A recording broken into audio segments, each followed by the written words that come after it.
तो हमारा आज का टॉपिक रहेगा Newton second law is the real law of motion. कि जो न्यूटन का सेकंड लॉ है उसको रियल लॉ ऑफ मोशन कहा जाता है।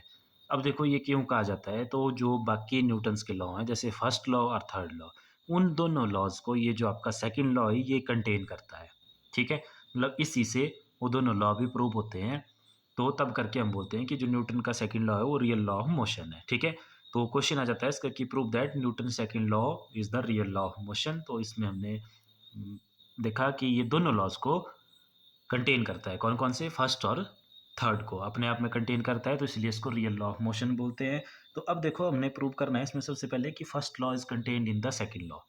कि जो फर्स्ट लॉ है वो भी सेकंड में आता है, और उसके बाद देखेंगे हम कि जो थर्ड है वो भी सेकंड लॉ में ही आता है। तो वन बाय वन इनको देखेंगे, लेकिन ये करने से सबसे पहले देखो हम स्टार्ट कहाँ से करेंगे? सेकंड लॉ से करेंगे, फर्स्ट में पहुंचना है। तो सेकंड लॉ में आपको पता है बी नो, जब हमने सेकंड लॉ पढ़ा था तो उसमें हमने जो उसका रिजल्ट निकाला था वहाँ से स्टार्ट करेंगे। तो सेकंड लॉ था ये हमारे पास, देखो तो सेकंड लॉ का रिजल्ट आया था हमारे पास F physical to M A, जहाँ पे एफ थी फोर्स और एम था मास एंड ए थी एक्सलेशन। तो यहीं से हम स्टार्ट करेंगे।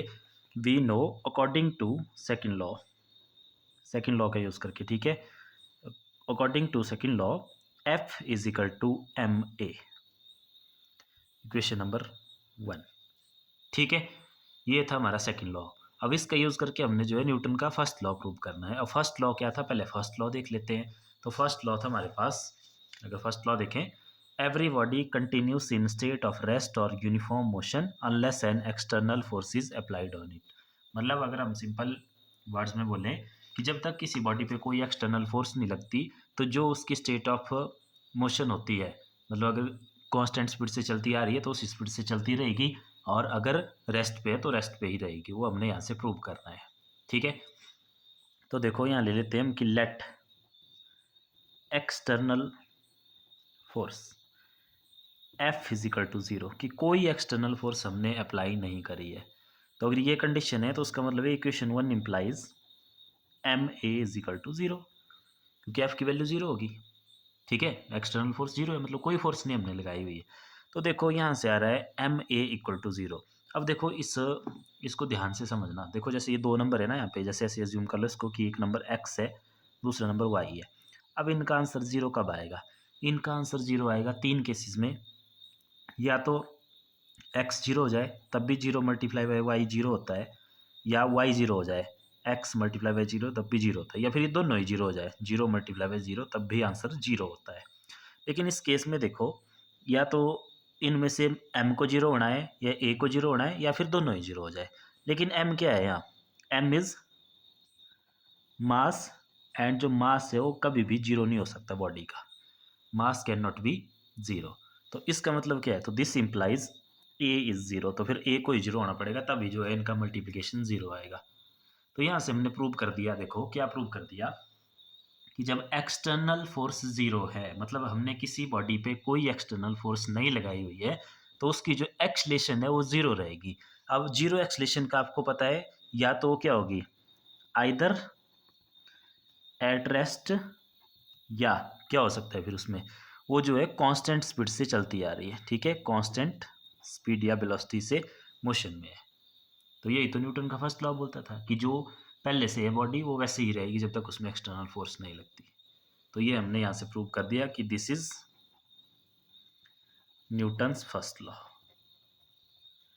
This is Newton first law of motion. तो एक पार्ट तो हमने इसमें प्रूव कर दिया कि जो न्यूटन का सेकंड लॉ वो फर्स्ट लॉ को कंटेन करता है। क्यों? क्योंकि सेकंड लॉ से हमने स्टार्ट किया था और हमने इसमें अप्लाइड फोर्स को जीरो कर दिया। तो हमने देखा जब अप्लाइड फोर्स जीरो थी तो एक्सलेशन भी बॉडी की जीरो है। तो एक्सलेशन जीरो होने का मतलब वही है जो फर्स्ट लॉ ने बोला था कि अगर वो यूनिफॉर्म मोशन में है तो यूनिफॉर्म मोशन में रहेगी, तब भी एक्सलेशन जीरो होती है, और अगर वो रेस्ट पे है तो वो रेस्ट पे ही रहेगी जब तक एक्सटर्नल फोर्स उस पर ना लगे। ठीक है, फर्स्ट कर लिया। अब देखते हैं हम सेकंड लॉ में जो है आपका थर्ड लॉ भी आना चाहिए। और थर्ड लॉ क्या बोलता था? Every reaction there is equal and opposite, या every action there is equal and opposite reaction. ठीक है, तो वो हमने प्रूव करना है। तो चलो देखते हैं नेक्स्ट उसको। तो देखो अब हम प्रूव करेंगे कि जो थर्ड लॉ है उसको भी सेकंड लॉ कंटेन करता है। तो third law is contained in the second law. तो देखो उसमें consider isolated system that is no external force acts on it consisting of two bodies A and B।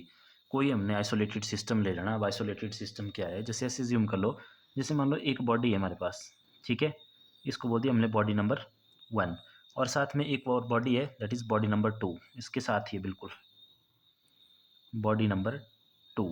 अब ये इन दोनों बॉडीज़ का एक सिस्टम है, तो इस सिस्टम में बाहर से कोई फोर्स नहीं लगाएंगे हम, ठीक है, आइसोलेटेड सिस्टम है ये, बाहर से इसमें कोई भी एक्सटर्नल फोर्स हम नहीं लगाएंगे, सिर्फ इन दोनों बॉडीज़ पे एक दूसरे की वजह से एक दूसरे पे फोर्स लगेगी। जैसे ये जो आपके पास वन बॉडी है, मान लो इसके ऊपर फोर्स लग रही है F1, किसकी वजह से, बॉडी नंबर 2 की वजह से, नीचे वाली साइड को ऐसे, ठीक है, ये वाली फोर्स F12, और सेम एक फोर्स इस बॉडी नंबर 2 पे लग रही है, 2 पे लग रही है 1 की वजह से। ये सिर्फ ये दो फोर्सेस लग रहे हैं इसमें, वो ऊपर वाली साइड को लगाएगी 1 2 पे, और जो 2 है वो नीचे वाली साइड को लगाएगी 1 पे। तो दो फोर्सेस है हमारे पास यहाँ पे, तो उनको नोट कर लेते हैं हम कौन कौन सी है। देखो एक है हमारे पास F12 और एक है F21। ये कौन सी फोर्स है, ये है हमारे पास फोर्स एक्सर्टेड ऑन बॉडी 1/2, 1 पे लग रही है 2 की वजह से, और ये है फोर्स एक्सर्टेड ऑन बॉडी 2/1। ठीक हो गया, ये दो ही फोर्सेस लग रही है, कोई भी एक्सटर्नल फोर्सेस पे हमारे पास नहीं लग रही है। अब जब भी कोई फोर्स लगती है किसी बॉडी पे तो उसका मोमेंटम चेंज होता है, ये आपको पता है। तो जैसे जो बॉडी नंबर 1 है, मान लो उसका मोमेंटम है P1, तो चेंज इन मोमेंटम क्या आएगा उसमें, तो हम लिख सकते हैं चेंज इन मोमेंटम, या let dP1/dt, change in momentum, d/dt से दिखाते हैं ना हम चेंज को। तो ये किसका चेंज है, ये है rate of change of momentum of body 1, rate of change of momentum of body 1, और सिमिलरली dP2/dt, ये किसका मोमेंटम है, बॉडी नंबर 2 का, तो इसको लिखेंगे हम rate of change of momentum, shortcut लिखते हैं इसको MTM, मोमेंटम ऑफ बॉडी 2। ठीक है, ये होगी सारी कंसिडरेशन। एक बार देखो, दोबारा देख लो, दो बॉडीज़ हैं आइसोलेटेड सिस्टम में, बाहर से कोई फोर्स नहीं लग रही है, तो दो ही फोर्स लगेगी फिर, जो वो आपस में लगाएगी एक दूसरे के लिए। जैसे F12 है, 1 पे लगने वाली फोर्स 2 की वजह से, तो नीचे वाली तरफ को लग रही है क्योंकि 2 इस पर नीचे वाली तरफ फोर्स लगा रही है, और एक फोर्स इस पर F21 लग रही है, वो जो 1 लगा रही है 2 पे। ठीक है, अब देखो इस पे, ये न्यूटन थर्ड लॉ से भी यही होता था जो हमने पहले पढ़ा हुआ है, ठीक है, तो उसके अकॉर्डिंग हमने लिख दिया सारा का सारा। अब हम इसमें अप्लाई करेंगे न्यूटन सेकंड लॉ, और वहां से पहुंचेंगे अपने थर्ड लॉ में। ठीक है, तो देखो अकॉर्डिंग टू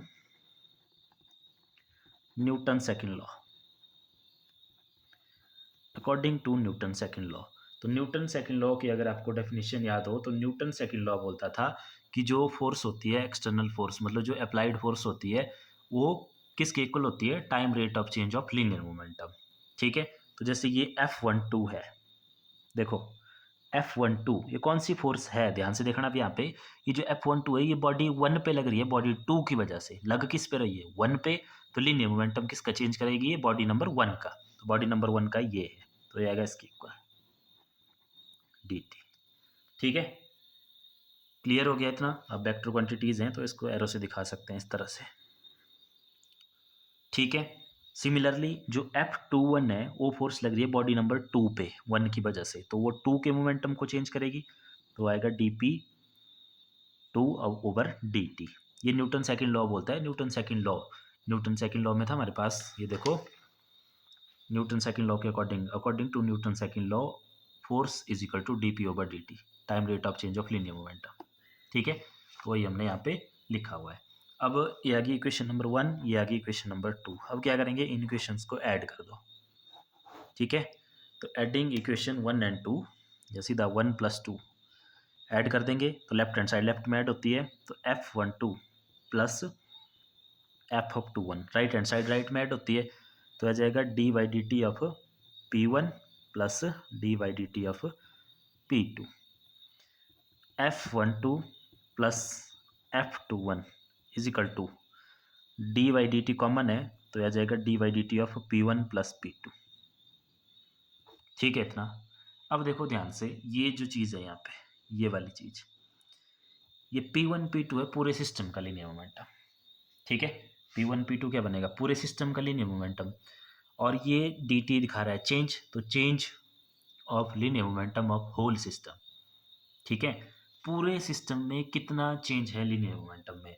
तो पूरे सिस्टम की अगर हम बात करें तो देखो सिस्टम में हमने स्टार्टिंग में लिखा है कि उसमें एक्सटर्नल फोर्स नहीं है, कोई भी एक्सटर्नल फोर्स उस पर नहीं लग रही है। तो वही लाइन हमने यहाँ लिख ली, since no external force acts on system. तो अगर कोई एक्सटर्नल फोर्स नहीं लग रही है तो फिर न्यूटन सेकंड लॉ के अकॉर्डिंग क्या होगा, उस पूरे सिस्टम में कोई चेंज नहीं आएगा लीनियर मोमेंटम में भी। तो देयरफॉर ये जो D by D T of P1 plus P2 है, पूरे सिस्टम का चेंज इन लीनियर मोमेंटम वो कितना रहेगा, जीरो। क्यों रहेगा जीरो, क्योंकि जब एक्सटर्नल फोर्स ही नहीं है पूरे सिस्टम पे कोई भी, तो नहीं है, तो चेंज भी जीरो रहेगा।